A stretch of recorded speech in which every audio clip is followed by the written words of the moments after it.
नमस्कार दोस्तों, स्वागत करता हूं आप सभी का संस्कृत प्रभा यूट्यूब चैनल पर। यूजीसी अर्थात एनटीए द्वारा संस्कृत विषय की परीक्षा करवाई जानी है। डेट भी आ चुकी है। आप सब ज़ोरों शोरों से तैयारी भी कर रहे हैं। ट्रिकी संस्कृत के माध्यम से जो आपके पाठ्यक्रम में महत्वपूर्ण तथ्य हैं उन पर वीडियो बनाए गए हैं। आप पूरा वीडियो प्लेलिस्ट से जा कर के वहाँ से देख सकते हैं। जो अक्सर परीक्षाओं में प्रश्न पूछे जाते हैं वे ही प्रश्न रखे जा रहे हैं वीडियो में, टू द पॉइंट। तो इस वीडियो को आप लोग इग्नोर मत करिएगा, देखिए और अपने सभी मित्रों तक शेयर करें। नए हों तो ज़रूर एक बार सब्सक्राइब बटन दबा करके और अपना लाइक बटन ज़रूर दबा करके एक बार स्नेह प्रकट करिए कि हाँ, कुछ आपको फ़ायदा मिल रहा है। तो चलिए बात करते हैं, देर नहीं करेंगे। आप लोग एक बार शेयर ज़रूर करिएगा। वेदांगों का सर्वप्रथम उल्लेख मिलता है, देखिए, मुंडकोपनिषद में। हम आपको ट्रिक दे दे रहे हैं। देखिए, अंग शब्द है, वेदांग।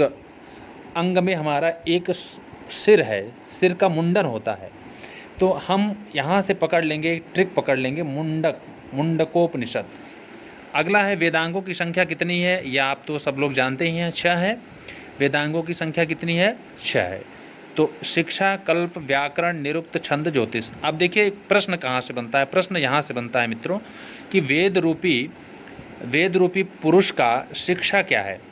देखिए, वेद को एक मानव मान लिया गया है और उसमें जो आपके वेदांग हैं उनको विभिन्न प्रकार के अंग, शरीर पर जो है आक्षेप किया गया है। शरीर के जो विभिन्न प्रकार के अंग हैं, नासिका, हाथ, मुख, कान इत्यादि, ठीक है। तो आइए हम याद करा देते हैं वेद रूपी पुरुष का शिक्षा। देखिए, आप पढ़ते लिखते नहीं हैं तो आप शिक्षित नहीं होते हैं तो पिता की नाक कटती, कहते हैं ना, कहावत है। नाक कटना का यहाँ तात्पर्य है कि बेइज्जती होना। शिक्षित नहीं है तो नाक कटती है, नाक कटा लिए, पिताजी आपके कहते हैं नाक कटा लिए।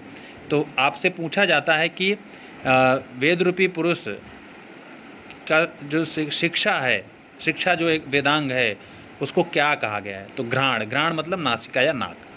अब वेद रूपी पुरुष का कल्प क्या है, देखिए ध्यान से। आपको बता दें कि वेद रूपी पुरुष का कल्प जो माना गया वह हाथ है। तो ठीक है, अब देखिए वेद पुरुष का कल्प है हाथ। तो यहाँ आप संकल्प लेते हैं, दोनों हाथ को जोड़ते हैं, उसमें अक्षत लेते हैं तो संकल्प लेते हैं। पंडित जी आपको संकल्प दिलाते हैं, तो याद कर लीजिएगा, संकल्प हाथ में लेकर के, ठीक है। वेद रूपी पुरुष का व्याकरण क्या है? मुख का है। देखिए, व्याकरण हमको शुद्ध बोलना लिखना सिखाता है। तो आप शुद्ध बोलते हैं तो व्याकरण मुख आप याद कर लेंगे, क्योंकि मुख आपका मुख्य करण है। क्योंकि आप खाएंगे पिएंगे नहीं तो आपकी शरीर जो है वृद्धि नहीं करेगी। तो मुख्य करण है, अर्थात मुख्य करण। व्याकरण क्या है? मुख है। आप ऐसे भी याद कर सकते हैं। निरुक्त वेद, देखिए रुक्त, जब आपके कान में कोई समस्या आती है तो रू से मतलब आप देखिए रुई, आप कह सकते हैं रू से रुई। कान में आप रुई लगा लेते हैं, डॉक्टर बोलता है इसमें कोई पानी न जाए, कुछ न जाए। आप जिस भी प्रकार से याद करना चाहें याद कर लीजिए। तो निरुक्त क्या है? आप बताएंगे कान, जिसको हम स्रोत बोलते हैं। तो ध्यान दीजिएगा, स्रोत, दो स्रोत हैं। एक जरिया वाला स्रोत है, इस प्रकार से जो स्रोत होता है जिसमें एक लाइन होती है, जरिया एक होता है, कमाई का जरिया एक, अर्थात स्रोत ये वाला जरिए वाला है, आधार का, ठीक है। अगला देखिए, छंद वेद रूपी पुरुष का क्या है? छंद। देखिए, छंद पैर में घुंघरू बांधते हैं और छंद बोलता है। तो पैर जो है, जो छंद है, वेद पुरुष का छंद, वेद पुरुष का है जो छंद कहा गया वह पैर है। ज्योतिष वेद पुरुष का क्या है? चक्षु है। वेद पुरुष का ज्योतिष जो वेदांग है वह क्या है? चक्षु है। ज्योतिष मतलब देखना, चक्षु मतलब देखना। ज्योति मतलब आप प्रकाश आँख से ही देखते हैं, आपको भिड़ा लेना है। ज्योतिष क्या है? चक्षु है। यहाँ से प्रश्न बनता है। छंद सूत्र के रचयिता आचार्य हैं पिंगल। मात्रा के कितने भेद हैं? 3। ह्रस्व, दीर्घ, प्लुत। ह्रस्व में कितनी मात्राएं? 1 मात्रा, दीर्घ में 2 और प्लुत में 3। और व्यंजन की अर्ध मात्राएँ होती हैं, ये भी आप लोग जानते रहिएगा। व्यंजन की अर्ध मात्रा, व्यंजन की कितनी मात्रा? अर्ध मात्रा। व्यंजन की कितनी मात्राएं होती हैं? अर्ध मात्राएं। वैदिक छंदों का अन्य नाम क्या है? अक्षर छंद। वैदिक छंदों की कुल संख्या 26 है और आप देख सकते हैं यहाँ से ऋग्वेद में प्रयुक्त छंदों की संख्या कितनी है 20, वेदों में मुख्य रूप से कितने छंद हैं वो 7 हैं। अब देखिए जहाँ से प्रश्न बनेंगे उसको आपको बताएंगे। मुख्य छंद जितने भी प्रयुक्त हैं मुख्य छंद 7 हैं।